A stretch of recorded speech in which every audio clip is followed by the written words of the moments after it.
Welcome back to my vlog. Hi, I'm Teacher Cecil. So thank you so much sa lahat ng patuloy na sumusupport sa aking YouTube channel. Thank you so much. And here ngayon ay pag-uusapan natin ang LDM2 course for teachers, Practicum Portfolio. So we had the course, the LDM2 course last September. It's module 1 to 5 and ngayon naman gagawin na natin ang ating practicum portfolio. So this is the tawag dyan, yung pinaka needed na ilagay natin sa practicum portfolio. On the first page, ayan, syempre ilagay nyo yung logo ng school. It should be logo of the school. Di ko muna nilagay yung logo ng school. And eto yung ating DepEd logo. And ganyan siya. Ilalagay nyo practicum portfolio. And then your picture here. And your full name. Di ko pa nilagay yung sa akin. Kasi ba-vlog ko muna. And on the second page, it is a requirement to have table of contents. So, ano ba ang makikita sa table of contents? Ang makikita dito, of course, is the content of your practicum portfolio.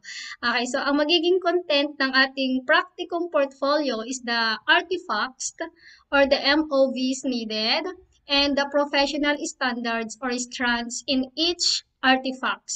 So ito yung mga kailangan natin na artifacts. Number 1, the ILMP, Individual Learning Monitoring Plan. Ginagamit siya sa mga bata na may difficulties sa pag-aaral, na nalaman natin, na-detect natin na meron silang problema sa pag-aaral, and we made or created an individual learning monitoring plans for them. So, yun yung ilalagay natin dito.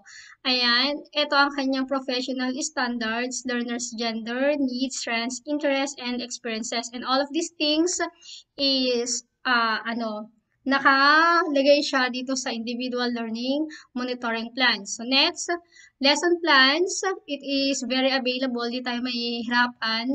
Meron tayo niyan.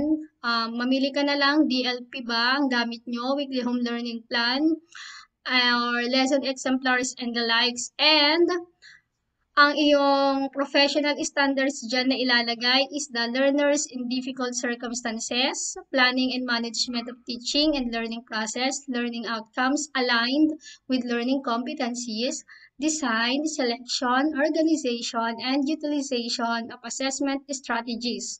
So, ang dami dyan, di ba?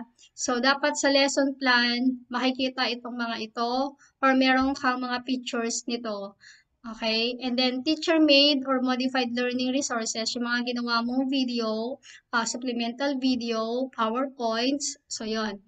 Next, certificates na umattend ka ng mga webinars. Hindi tayo mawawalan yan. Sininabi-dabi ba naman ng inattendan natin? I hope nakapagtago ka man lang or meron ka dyang available for you to complete this portfolio. And kasama dyan yung professional development goals and links with colleagues. Reflective summary, this is your reflection about this course. It is in narrative form. And this one, engaging learners for their progress and achievement. Yan, yung mga GC natin, mga pag-follow up natin sa kanila, screenshot lang yung kailangan natin. And MOVs on professional engagement with colleagues, professional links with colleagues. Mamaya malalaman nyo kung ano yan. And lastly, we have the last artifact, MOVs on engaging key stakeholders in the teaching learning process. Okay, yung communication natin, screenshot lang din. And how did we engage or how do we engage parents in the new normal in a wider school community? Okay, so pagkatapos pong mailagay lahat yan sa table of contents, simulan mo na ang paggawa. So on third page, the number 1 artifact, ayan, individual learning monitoring plans. Saan to galing dito? Ayan, di ba ito yung mga kailangan. So gagawin mo lang yan lahat by page. So, unahin natin ang learners, gender, needs, strengths, interests, and experiences. So, this is my individual learning monitoring plan. So, ganyan siya nakaayos. Image lang lahat ng kailangan, guys. Juan de la Cruz is not the real name of my student. I don't want to expose the name. That's why I just decided na Juan de la Cruz yung ilagay ko dito sa aking vlog. Okay, ang kanyang need is spell high frequency words because I noticed na hindi talaga siya nakaka-spell according to the outputs she is submitting to me. So I conduct a home visitation last December 9. So you need to fill up this individual learning monitoring plan. Kung hindi kayo gumamit nito, I don't think so. Siguro lahat tayo gumamit nito. Kasi lahat tayo may estudyanteng alanganin na hindi na nagpapasa. So, or meron tayong nakitang insignificant progress sa kanila. So, yon. And then, annotation is required sa bawat page or sa bawat artifact. Gagawan mo siya ng annotation. In annotation is just a simple description of what you did. For example, this one, I noticed in her outputs that she cannot write, spell words correctly. That is why I decided to communicate to parents. I visited her last December and found out. So this is just in narrative form.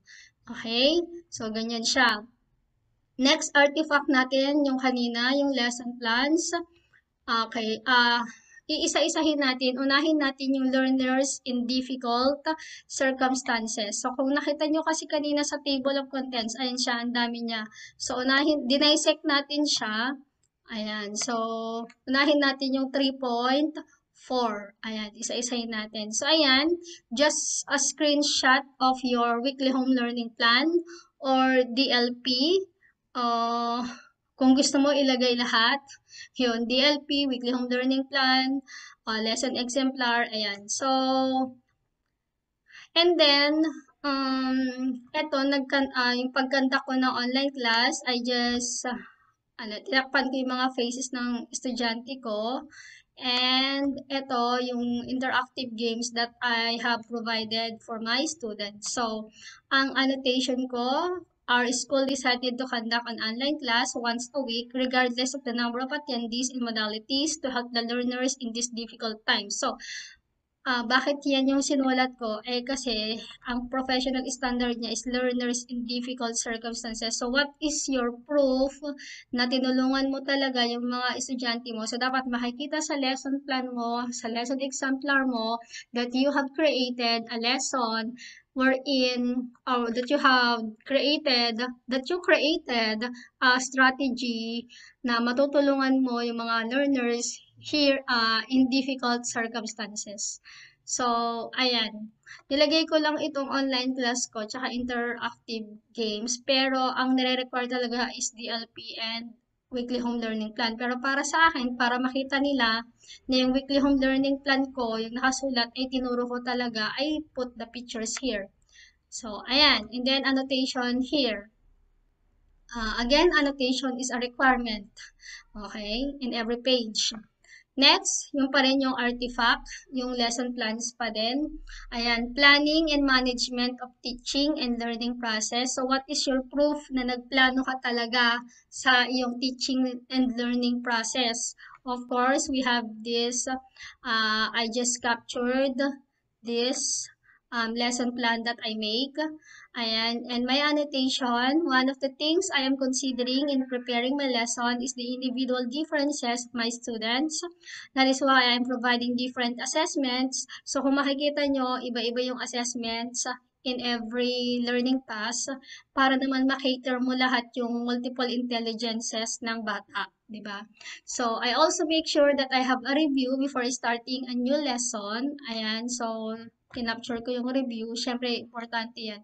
So, yan, you will just make kwento sa annotation. Okay, kung paano ka nagplan ng iyong teaching and learning process. And as a proof is yung lesson plan na prepare mo.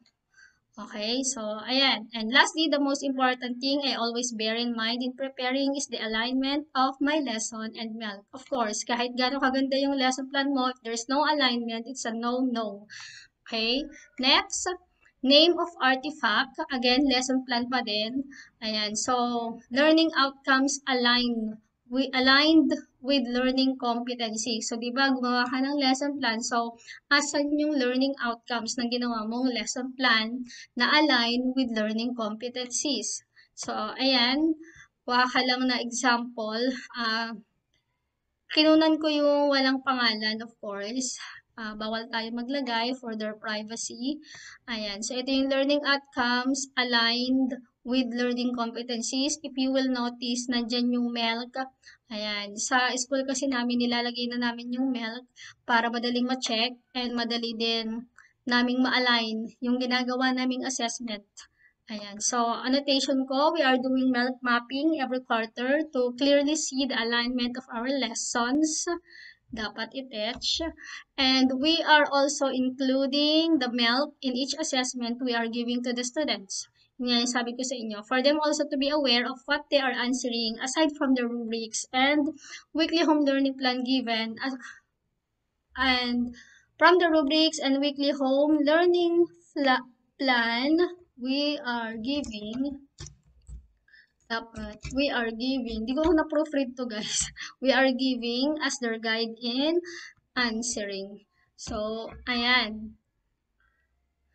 Next naman tayo, yung pa rin yung artifact, lesson plans pa din, ang ating MOV. So, ito naman dapat makita yung how you design, how you select, how you organize, and utilize the assessment strategies. Yung mga assessment na nilagay mo doon sa weekly home learning plan, sa DLP, how did you design it? How did you select? How did you organize and utilize it?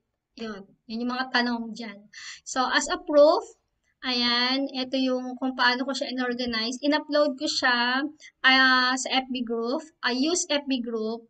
Mas okay sa akin yung FB group kaysa sa GC. Kasi sa GC natatambunan siya.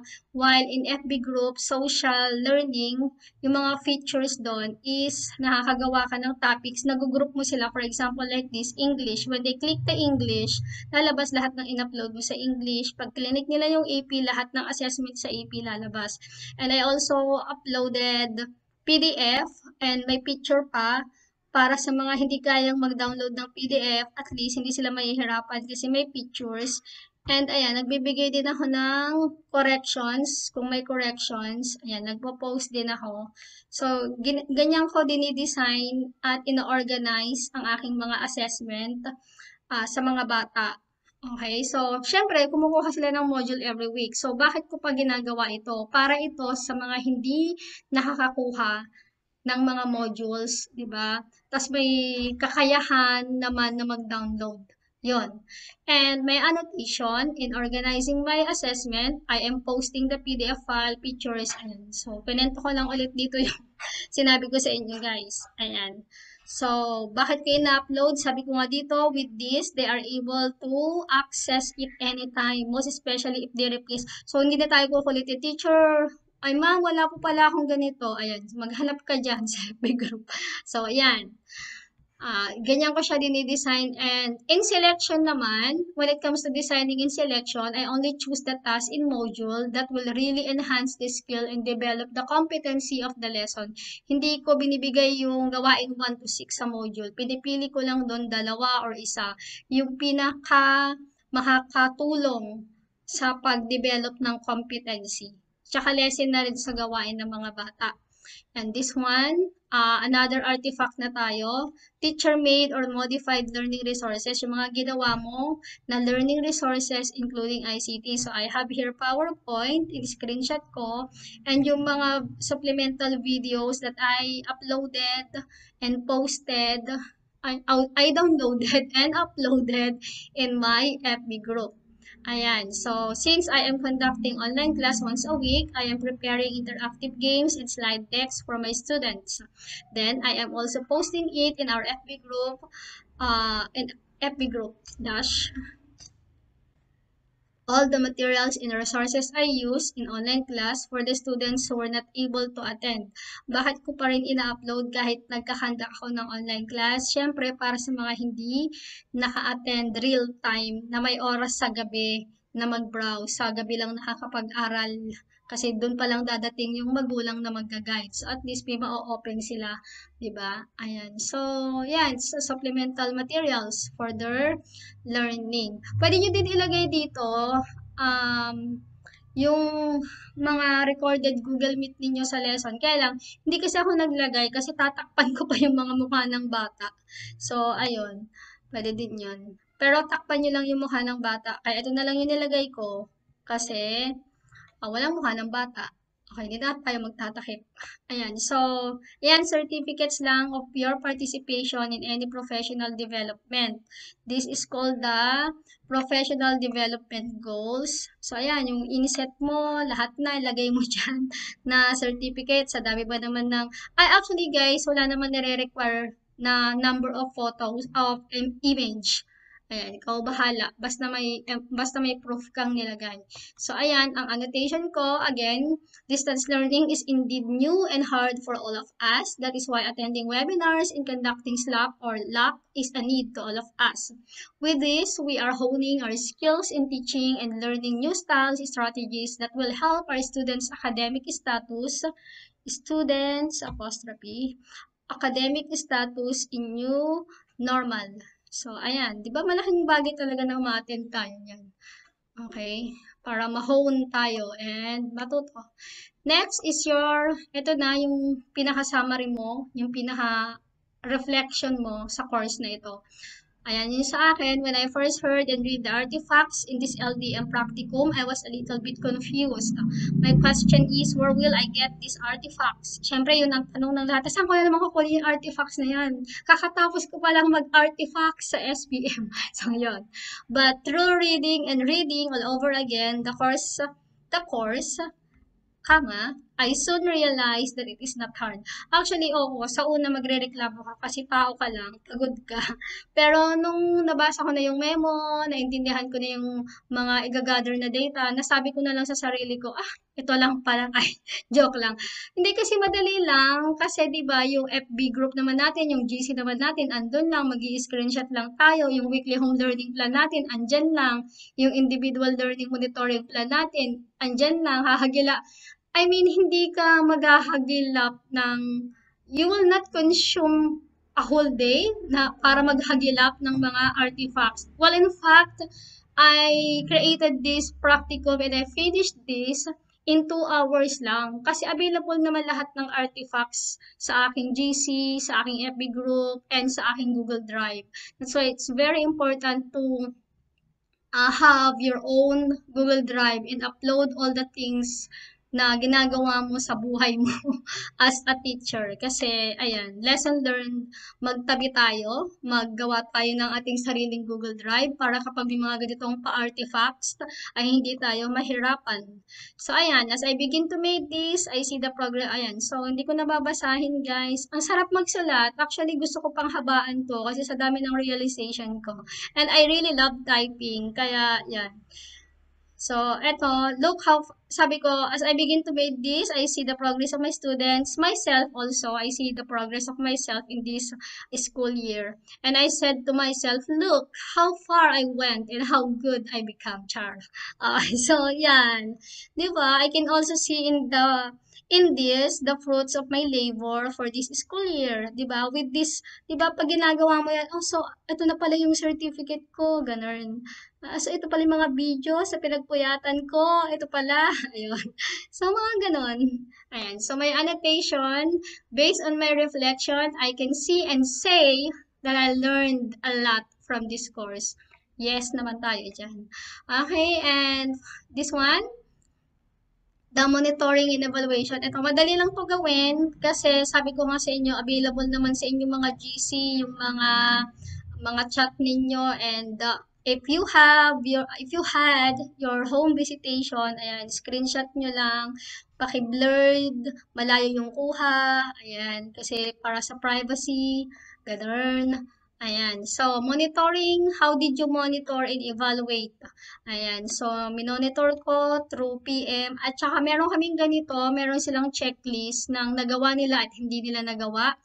Ayan, and I gave interactive games, ayan, para ma-monitor, ayan, screenshot from GC, ayan, chine-check ko din, nag-check din kasi ako ng soft copy, ayan, yung mga hindi makakapunta ng school na, na ano, pwede silang magpasa sa amin ng soft copy. Yun. Ito yung sabi ko, one of the ways to monitor my students' progress is conducting online kamustahan. I didn't include the screenshot of online kamustahan kasi hindi ako nakapagpaalam sa mga parents that I will include that. Kaya hindi ko na lang po siya nilagay. But honestly, we are really doing that po. And during online kamustahan kasi, we give feedback and recommendation to parents regarding with their child's academic status. So, yun yung way para mabigay namin. And another is, sa mga hindi naman nakaka-attend ng online kamustahan, we have the open communication. Ayan, pinapapunta namin sila sa school, may schedule 8 a.m. to 5 p.m. para makausap namin ng masinsinan kung ano na ba ang nangyayari sa kanilang mga buhay. Ayan, and I also had home visitation para sa ayaw umattend ng online kamustahan, walang time sa open communication. Siyempre, home visitation ang solusyon. Ayan, so ito yung nag-home visitation ako. Ayan, so yun lang. Yan, sa monitoring and evaluation. Marami kang malalagay dito kasi napakadaming ways na ginagawa tayong mga guro to monitor their pag-aaral, 'di ba? So yan, I also provide interactive games as a review for them, and with all these methods I can easily monitor my students' progress. And next, artifact, feedback to improve learning. So how do you give feedback? Ayan, screenshot mo yung pagbibigay mo ng feedback sa kanila. Ito, meron akong screenshot. Sinabihan ko through personal message, congratulations, you did a great job. Ayan.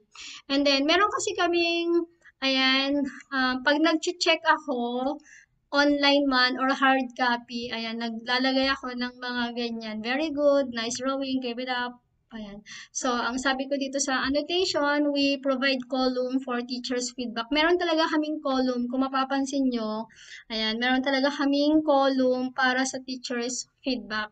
Naglaan talaga kami para dyan. And this is to write the good. This is where we write. This is where we write the good and not so good points of our students. We also use rubrics in assessing our learners' outputs. Ayan, lahat naman tayo din gumagamit ng rubrics. Ayan, may rubrics and then meron kaming box. Ayan, kung mapapansin nyo, may box dyan. Teacher's feedback yan. So, ganyan kami magbigay ng feedback to improve to improve the learning of our learners. Yun. Okay. Next is the professional links with colleagues. So, mukha ko lang yung makikita nyo dyan. Tinakpan ko rin yung mga mukha ng aking mga colleagues kasi, syempre, kung may data privacy para sa mga bata, dapat meron din. And, ayan, screenshot ng GC. Diba? Yan yung mga links natin with our colleagues or our engagement with colleagues. So, paano ba tayo nag-engage? Di ba? We had meetings, we have group chat. Ayan. So, tinakpan ko lang yung mga mukha nila. Ayan. Sabi ko dito, our colleagues is one of our support systems in this time of new normal. Char. Ayan. Ito tayo. Having a GC, non-stop meetings, and collaboration with them helps me understand better all the things that's going on in everyday life of being a teacher. Yan, parang gusto ko pa dito magdrama, gusto ko pa mag-narrate. I really love typing, I really love constructing words, ganyan, kahit hindi talaga ako magaling. Yan. Frustration ko kasi ang pagsasalat. Yan. GCs helps us to easily disseminate needed information, raise some of our concerns, and to have a quick brainstorming to address the issues of our students. So, ganyan kami nagko-communicate. Kayo, for sure, GC din, tsaka meetings din, di ba? Okay, next is the last na to. Ayan, the MOVs on engaging key stakeholders in the teaching learning process. Yung mga stakeholders natin, nagkaroon ba kayo ng meetings? Ayan, ni-screenshot ko na lang. Ito yung pinapunta namin sila sa school. Ito yung parang parang orientation siya ng mga stakeholders and parents para marinig namin. We conducted this first quarter. Parang 2 weeks pa lang yung ano nun, klase. We had this na, the open communication, para ma-identify namin yung mga hinaing nila sa buhay. Marinig namin ang kanilang mga hinaing sa buhay. Yun. And to address, of course, their issues. So, ayan. So, communication of learners needs, pwede dito, screenshot na lang na fina-follow up nyo sila, nakikipag-communicate kayo sa mga pangangailangan nila sa buhay, kinakamusta nyo sila. Ayun, nakalimutan ko pala yung screenshot sa GC na kinakamusta ko sila every Monday. Ayan. So, pwede nyo yun ilagay dyan. Engagement of parents in the wider school community in the educative process. Yung nagkanta kayo ng meeting with the parents or with the stakeholders, yun. Pwede. And then, here's my annotation. We are conducting monthly meeting with our GPTA officers and other stakeholders to hear the side of our parents. Kasi minsan, hindi nakakadiretso sa atin yung ibang parents, nagsusumbong sila sa ibang parents. So, yun yung ginawa naming paraan para kahit papaano marinig pa rin namin ang kanilang mga hinaing sa buhay. Ayan. In this matter, we are addressing together the needs of our students and parents. So, and I thank you. Tapos na ang aking LDM portfolio practicum. So, ganyan lang siya. 'Di ba? Madali lang siyang gawin. Yung annotation, naku, hindi ka mauubusan ng isusulat diyan, teacher. Kasi sa dinami-dami ng pinagdaanan mo, ngayong new normal, marami kang maisusulat, maina-narrate diyan sa annotation na 'yan. And hindi 'to mahirap kasi ginagawa natin siya, 'di ba? Mayroon tayo talagang available artifacts. Ang mahirap kung hindi mo siya ginawa, 'di ba? Pero that's very impossible na hindi mo 'tong mga ginawa, itong pagfo-follow up, mga video lessons, lahat ginawa natin 'yan. Sabi ko nga sa inyo, I just finished this within 2 hours kasi yung 2 hours na yon ano pa yon, tawag diyan, kasali na yung paghahanap ng layout, mas doon ako natagalan kung anong i-design ko dito sa gilid. Yun. Okay, so ayan, screenshot lang, teachers. Thank you and hope to see you with in my next vlog. So kung nagustuhan nyo to, like and subscribe and happy LDM practicum! Bye-bye!